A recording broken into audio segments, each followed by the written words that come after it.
Nagkausap kasi kami. Nag-apologize siya dun sa nagawa niya sa akin. And I realized, di naman talaga siya lumaki sa akin. So minsan, hindi ko talaga matatansya ugali niya. Lord, I know this is too late. Tanggap ko na una, hindi na ako mabubuhay ulit. Please give me this chance para suklian yung pagmamahal ng mami Ricar ko. Pasalamat tayo at maging masaya tayo dahil kahit papano nakapiling natin si Crisel. Ano kaya kung puntahan natin siya para sa ganun makapagpaalam tayo ng maayos sa kanya? Text mo lang sa akin kung sa Batangas. Paalis na ako. Ingat ka. Saan tayo pupunta, ma'am? Sinarili na ng kambal mo ang buhay na pinangarap niyo. Dadaan yung mga araw, matututunan niyang ngumiti. Kinalimutan ka na niya. Kalimutan mo na rin siya. Puputol ko na kung anong meron sa amin ni Crisel. Punan mo ng galit. Yang puwang na yan. Yung galit na yun, ang babaliktad sa mundo niyong kambal.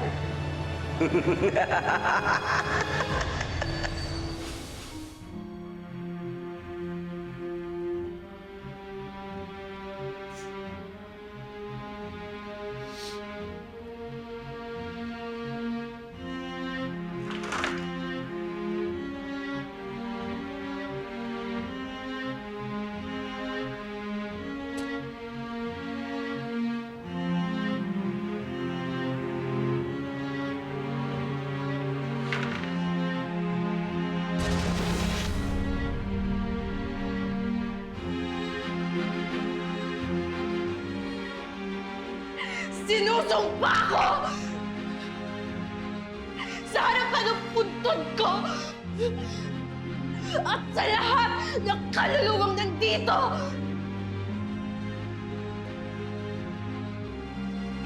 Sisingilin kita ng buhay, Crisel! Babayaran mo ang buhay ko na ginagawa mo sa akin!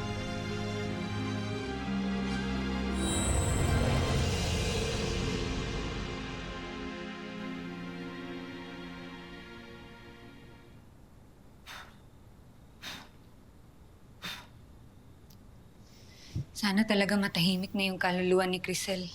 Kung saan man siya ngayon. Sa tingin niyo po, pupunta sa heaven si Ate Crisel? Sino naman tayo para sabihin natin kung saan pupunta ang kaluluwa ni Crisel? Pare-pareho lang tayong mga tao. Hindi tayo perpekto at wala tayong karapatang humusga. Pareho tayong nagkakamali. Pareho tayong nagkakasala. Basta ang alam ko, mapagpatawad ang Diyos.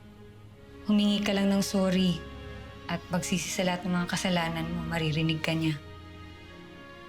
Ang Diyos ang pinakamabait na magulang at tayo naman yung pinakapasaway na mga anak. Si Crisel po kaya?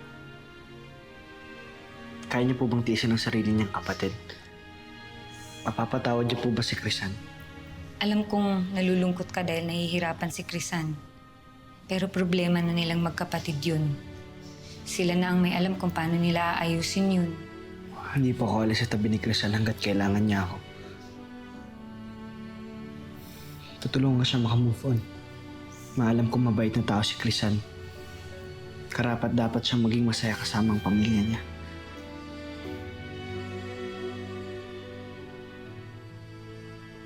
Set na ba lahat sa party ni Cheska? No worries, ma'am. All set na po ang lahat at darating sila ng maaga. Sundin niyo lahat ng inuutos ni Cheska. Ang gusto nun ng bata, fairy tale ang theme ng party.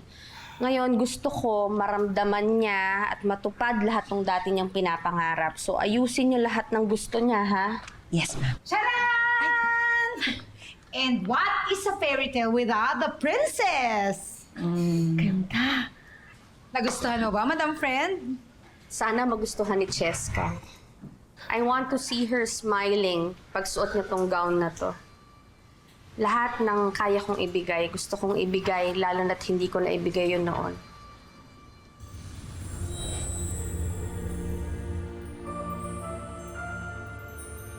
Excited na rin po ako, Mami.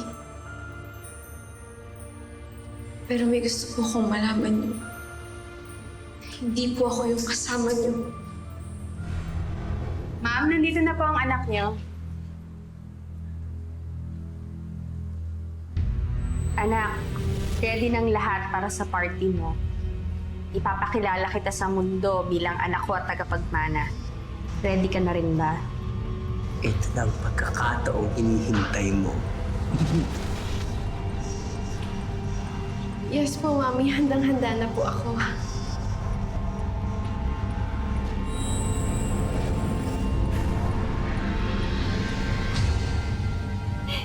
To school, new sem, new life. Nakaraos din tayo ng 1 taon. Ilang years na lang gagraduate na tayo, friend. Hindi ka ba excited?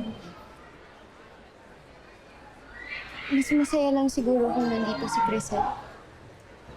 Henry, huwag mo nang hanapin ng wala. Ang hanapin natin yung room ng first class natin. Friend, maaga pa naman. Hindi pa naman nagbebel. Basta halika na. Sumama ka na lang. Dali. Masyado pa tayo maaga.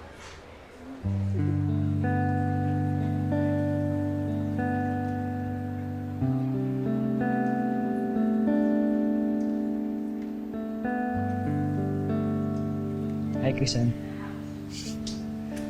Ano? Gusto mo ba yung surprise ko sa'yo? Salamat sa inyong dalawa. Kasi pinapasaya niyo ako. Sa totoo lang, hindi naman talaga ganun kadaling pumasok pagkatapos ng lahat ng nangyari ng bakasyon. Crisan, huwag ka mag-alala. One day at a time na, di ba? Saka, yung bawat araw na yon, sisiguraduhin ko na special yon para sa'yo. Kaya, flowers for you. Salamat.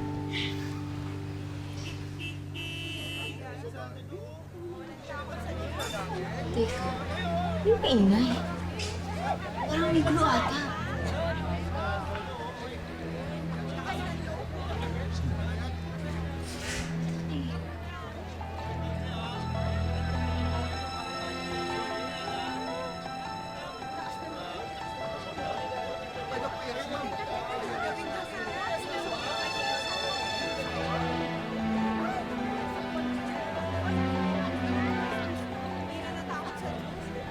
I have a feeling kung sino yung attention seeker na bababa sa kotse na yun. Kutsi ni Mama Maricar yan. Well, finally, malalaman na natin na hindi totoo yung rumors na nag-migrate na siya sa States kasama ng totoo niyang mommy.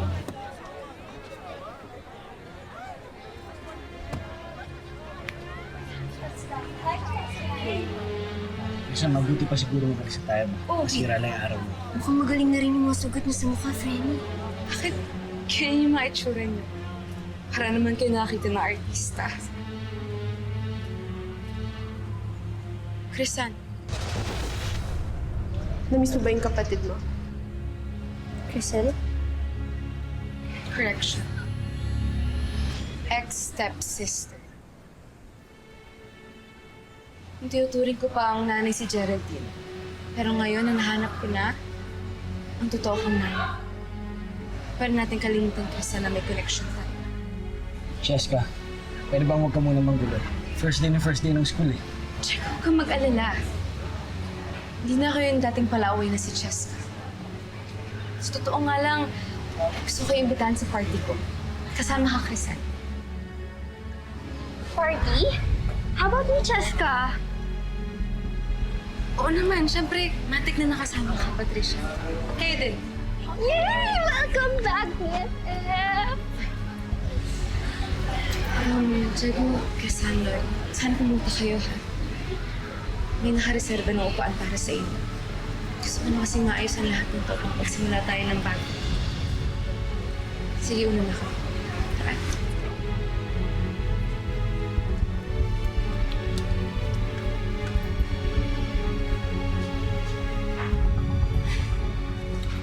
Classic Cheska.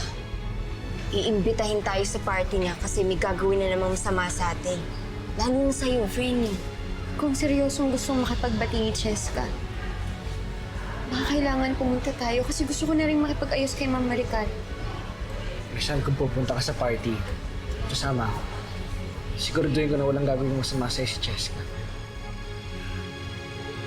Hey, CR muna ako. I need to retouch eh. Okay?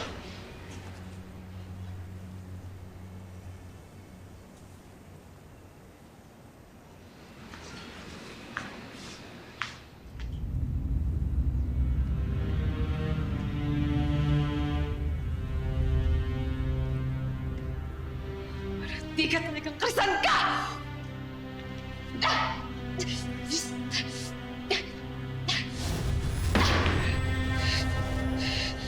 Chill, darling. Patience. Kung gusto mo talagang agawin yan si Diego, kailangan magustuhan ka ni Diego. Hindi na epektibo yung mga dati mong estilo. Mas lang naman ang gusto ko, Black Lady. Ang mawala yung krisan na yun para mapunta sa akin si Diego. Kailan mo yung gagawin? Sa party. Matitikman ni Chris ang ganti ko. I can't wait.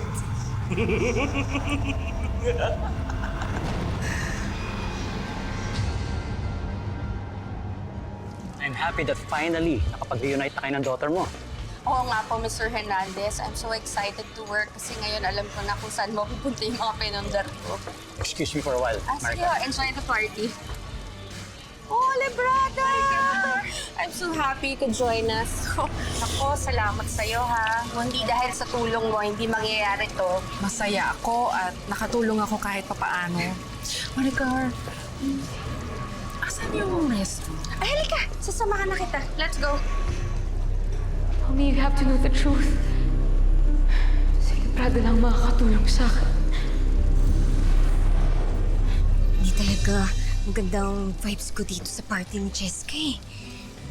Lakas ng pakiramdam ko na may niluluto na naman kimik ang broom. Nuri, nagpunta ako dito para makipag-ayos kina Ma'am Maricar. Ngayon, kung may iba silang plano, problema na nila yun. Chrisan, may point din naman kasi si Nori. Kailangan natin mag-ingat. Pero ngayon sinasabi ko na hindi ako alas sa tabi mo. Babantayan kita. Hey guys! I'm so excited for Cheska's surprise later. I'm sure it's gonna be electrifying. I'll sit with you na ha?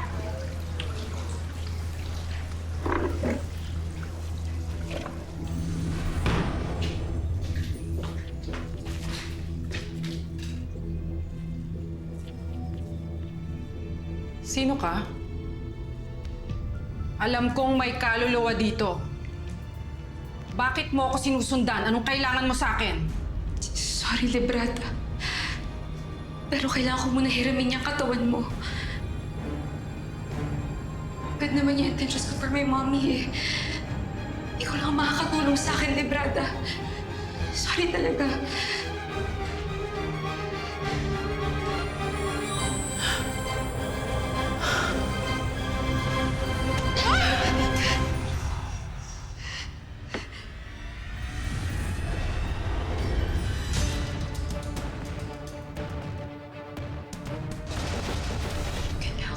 Kay Mami ang totoo.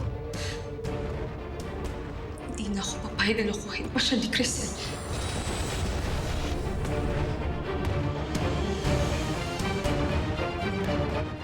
Tess, pababa na ba siya? Yes, madam. Bababa na siya. She looks so fabulous. Magugulat kayo. Ang ganda niya. Talaga ba? Sige po.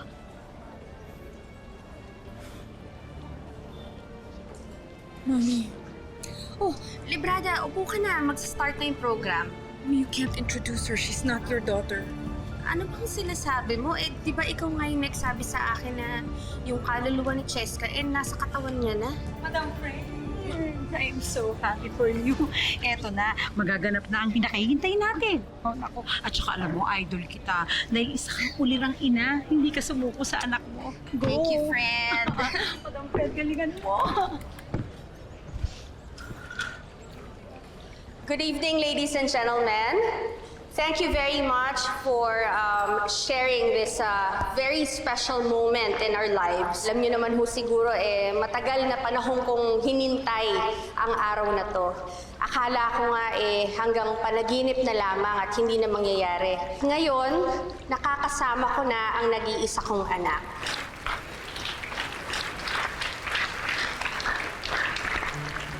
So ladies and gentlemen, let us all welcome my little princess and my beautiful heiress, Cheska.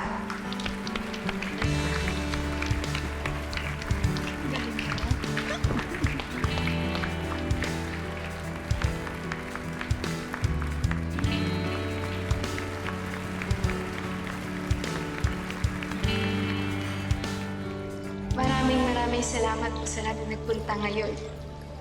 Alam niyo po ba na sobrang saya ko dahil kasama ko totoong mami ko.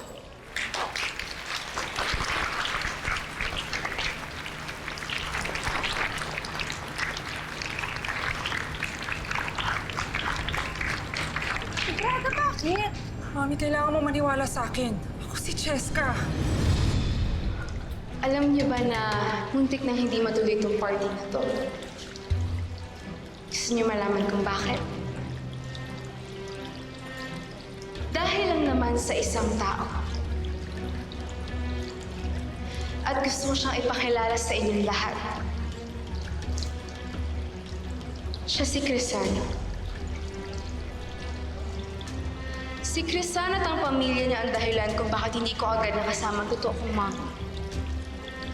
Dahil ipinagdamot niya ako sa kanila. Hindi ba, Crisano? Ano bang pinagsasabi mo? Mami, ako po to si Cheska. Ang totoo niyong anak. Sa tingin mo ba, makakalimutan ko kaagad ang ginawa mo at ang sinungaling mong pamilya sa akin, ha? Saan ka naman sa tayo dito?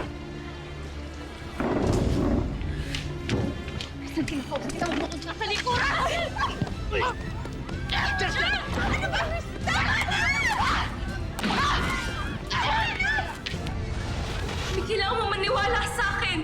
I checked you. Si Crisel pa rin ang nasa katawan ko.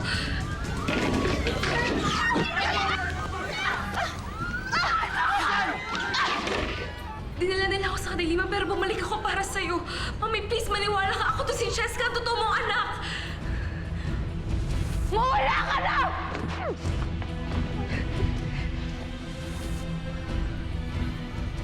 Kaya pala ibang nararamdaman ko kay Cheska.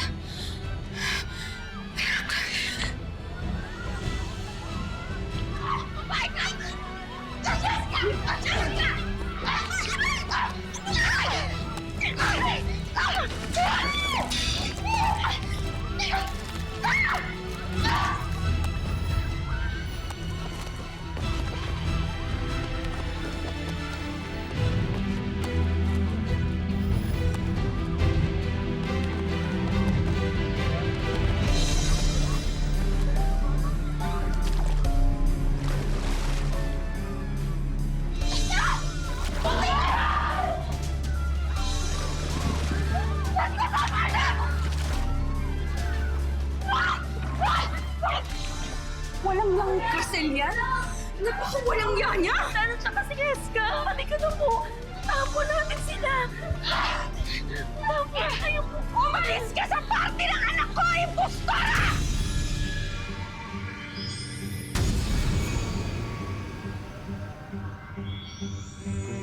Bitaw dyan! Crisel! Diyos ko! Crisel! Paano nakarating kang maldita ka dito? Hindi maaring masira ang plano ko. Crisel! Tulungan niyo ako, dali! Dali! Tandaan, Jay!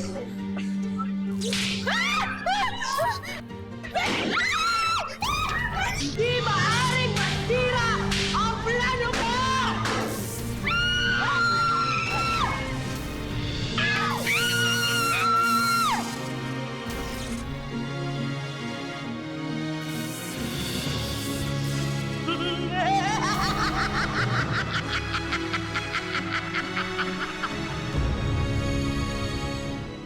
Lori, tulungan mo ako. Ilabas natin si Crisel dito. Meg! Puputi mo yung plan ng ilaw. Tumawag ka ng ambulansya ngayon na nalito. Bilisan mo! Ricardo! Mami! Kailan naman naging anak ni Madam Prensi Librada? Mami!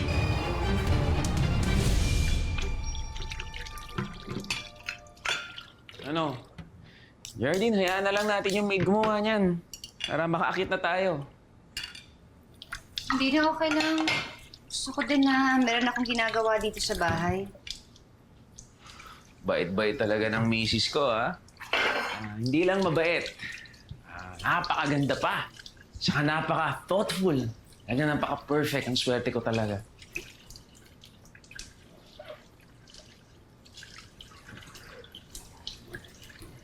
Jer, Are you okay? Iniisip mo na naman si Crisel, ano?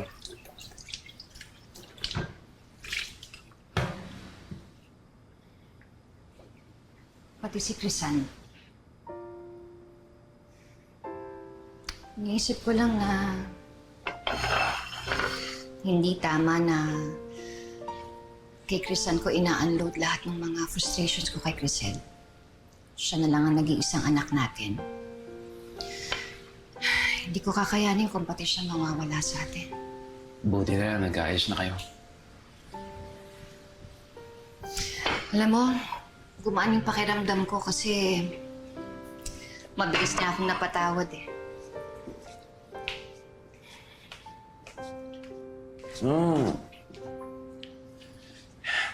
Mabait na bata si Crisel. And I'm sure, naipit lang siya dun sa sitwasyon kaya napilitan siyang mapamigay si Crisel kay Maricar. At isa pa, sigurado rin ako, hindi naman niya alam na lolokohin siya ni Maricar ng gano'n na lang. Alam ko naman yun eh. Tsaka, tama naman si Crisan eh. May point naman talaga siya. Alam mo, Alan, naging makasarili tayo eh. Kasi pinagkait natin kay Cheska yung katawan niya. At tama lang talaga si Crisan. Let's move forward from this. Move on na tayo. Ang importante, magkasama tayong tatlo. Ikaw, ako, at si Crisan. Hayaan na lang natin si Maricar makasama niya yung sarili niyang anak. Alan, tama ba na pinayagan natin na pumunta si Crisan dun sa party ni Cheska? Eh, alam mo naman yung history ng dalawang yun eh. Hindi naman sila magkaibigan, diba? Ano kaya kung puntahan natin? Parang gusto ko lang malaman kung okay siya doon. Puntahan natin. Geraldine, huwag ka na mag-alala. Kasama naman niya si Diego at si Nori, di ba? Okay lang yun. Lori. Lori, tawagan mo sila Sir Alan.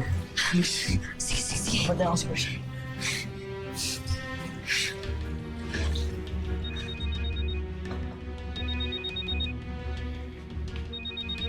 Hello, Nori?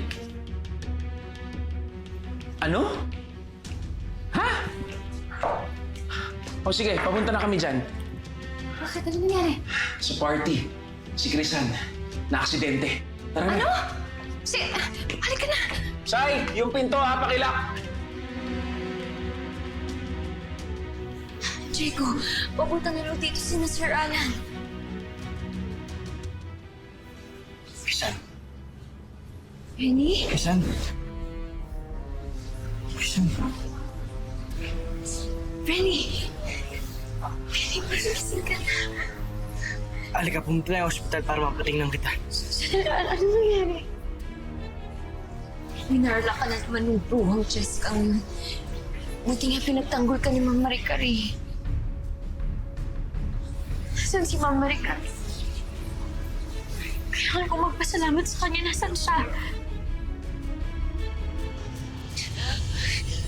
Ay! Ano nangyari sa kanya?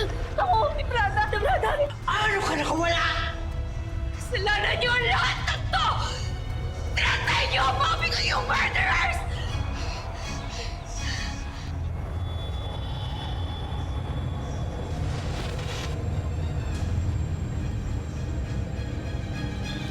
Mami? Cheska? Opo, ako po ito, Mami. Ibig sabihin, ikaw talaga ang anak ko. At hindi ikaw. Sorry.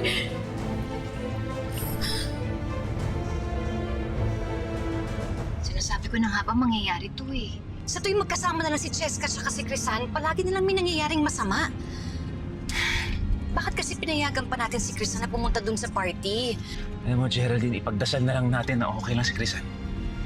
Bakit ba ayaw tayong lubayan ng problema? Alam mo, Alan, hindi ko mapapatawad ang sarili ko kapag may nangyaring masama kay Crisan. Cheska, anak.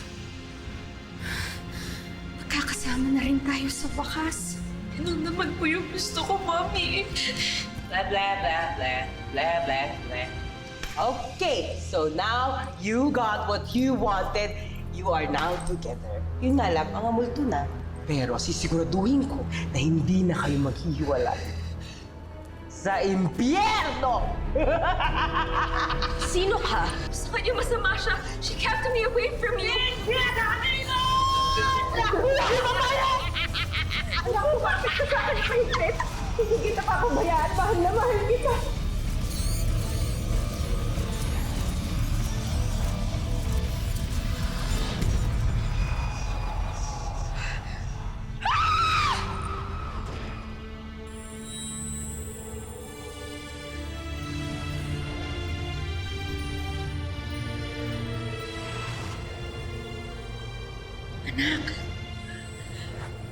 Sinusundo na tayo. Tayo na.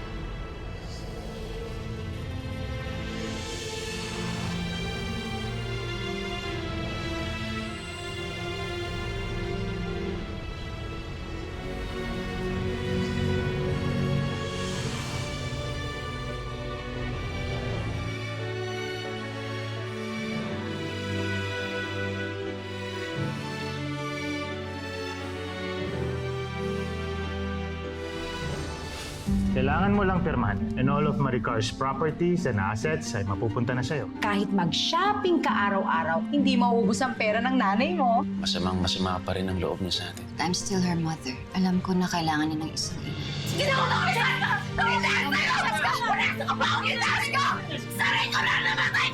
Jessica, tama na! Hindi porket napahayaan mo si Crisan, ibig sabihin panalo ka na. Buo pa yung pamilya ni Crisan. Kasama niya pa si Diego. Hindi magiging masaya si Crisan. Dahil kukunin ko lahat ng meron siya at sisimulan ko yun kay Jake.